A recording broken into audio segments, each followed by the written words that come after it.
And then we want to close out today's show with number 5, the fifth biggest killer of wealth, or why people don't become wealthy, is fear. Yeah, it's unbelievable. They never even get out of the starting blocks. Yeah, we talk about all the time when it comes to investing or when it comes to building wealth, there's this double-sided coin that you have to be aware of. There is fear and there is greed. And unfortunately, when it comes to killing wealth, I think far more people fall prey to being afraid of the unknown or afraid of what they don't understand.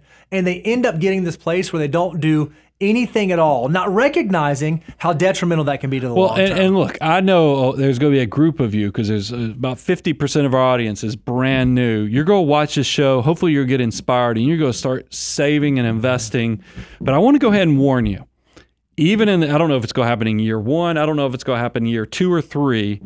The market is going to go through a period of volatility where it will lose 20 to 40% in a single year. And you're going like, oh my God, this can't be normal. Crazy. This has got to be, these guys didn't mention anything about the volatility of what's happening. Do not let fear have you in that moment of, because the news media is not going to be your friend either, because they love fear. Fear sells a heck of a lot of advertising time for them and pushes up the rates because your eyes, your ears, and you're fully engaged when you're fearful and scared, and they take advantage of that. Do not get sidetracked. Do not lose focus. Always be buying even when things are scary. Don't let somebody scare you out of saving and investing for the future. I love what you said right there, Brian. Always be buying. It takes the decision making out of the process, because why is fear a wealth killer? Because it causes analysis paralysis. Well, what if the market goes down? Or what if we're at an all-time high? Or what if this is the wrong index fund? Or what if I don't need to, or what if. If you can put together a plan where you are always buying on a consistent basis, it doesn't matter if the market goes up or down. If the market goes up, great. Those previous contributions are making money. If the market goes down, great. You're buying in at lower and lower and lower levels. So if you can do that well, it will prevent you from falling into this mindset where you do nothing because you're paralyzed with uncertainty. And if you come from a family that's never invested, I've often shared my own story. My parents' idea of investing was buying CDs because they just didn't know how money worked. They didn't know how investing worked. It seemed very foreign to them.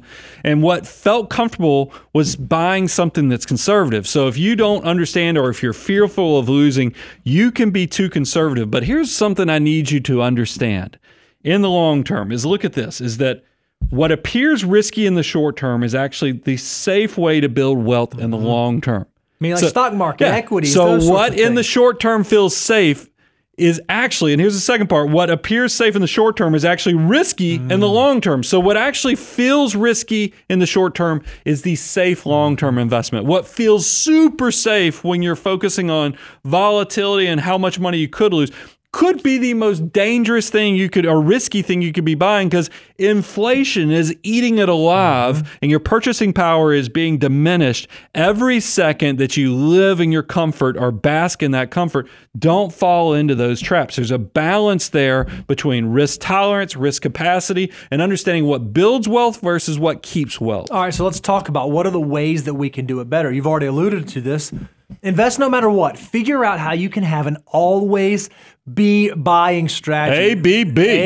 There's a great quote by a famous fund manager, Peter Lynch, and he said, far more money has been lost by investors trying to anticipate corrections than lost in the corrections themselves. Meaning, people waiting on the sideline, not investing, not taking action, not putting their money to work, have lost tons of wealth versus those who said, you know what, I've got a plan in place, I'm gonna always be buying, I'm gonna drive through it, and there's a really good chance that when I come out on the other end, I'm going to be just fine. So here's what's going to help the money audience, a good case study. Oh, love it. Because let's talk about what your worst case scenario is, that you get energized by this show, you start watching, and not only does right after you start investing, the market start losing money on you, but then it just sits down and goes sideways for a full 6 years straight while you've been buying. Now, look, if you will be a financial mutant and just completely implement always be buying, you don't care what the news media is saying. You don't care that when you look at the chart that this thing was flat for 6 years or actually even went down right after you invested.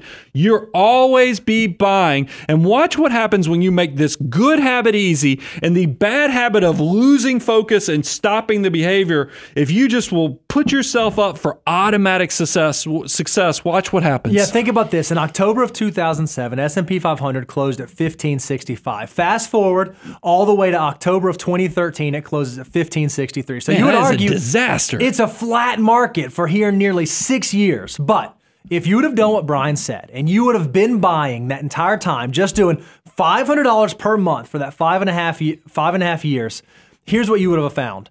You would have invested $33,000 over that 5.5 year period, and it would have turned into $46,327 as of April 2013. That's an annualized rate of return of 11.9%, almost 12% in a market that was nearly completely flat. So if you were looking at the previous page, we showed you that you put money in. If you just put in lump sum, you would have lost money and then it had gone sideways for 6 years. And this is what people don't realize. When you face volatile periods, buying into the volatility is actually a superpower. Because if you look at this chart over the same period of time, where's the sideways? It doesn't look sideways at all. It's because on those months that it was going down, you were buying more at lower prices. On those months that it was going just sideways, that's okay. You were buying more shares at those lower prices. And then what do you know when it actually started to recover? There was more money working for you. And then here's where it gets even better. When in doubt, zoom out. Because guess what? When you actually now take that investment, that perseverance exercise that you did for that 6 years where you put $500 a month, but then you even zoomed out for the future, look what the rest of the story is. It's amazing. That $46,000 that you would have accumulated by 2013, if you did not invest another dollar, you just let it sit in the S&P 500 from 2013 all the way out till 2024, March of 2024, it will have turned into almost $187,000. Remember, that was $33,000 you invested, turned into almost $187,000, and all you did was stay consistent for a 5.5 year period. If you can do a little bit of work early on and give yourself time and stay consistent, the numbers get really, really exciting. The other thing I like is that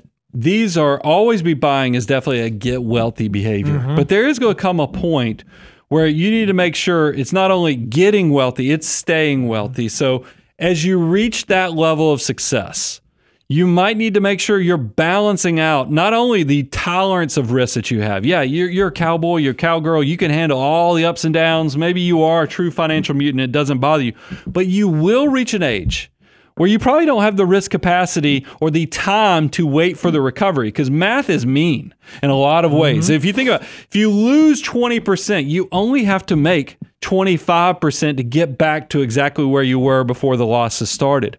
However, when you lose 50%, you now have to make 100% to get back to where you are. This gets worse if you even go below 50%. So don't fall into that trap thinking, you know what, trees grow to heaven. I'll just always just keep this behavior. It's okay as you get successful, as you build wealth, to moderate, diversify, and make sure that you get to stay wealthy.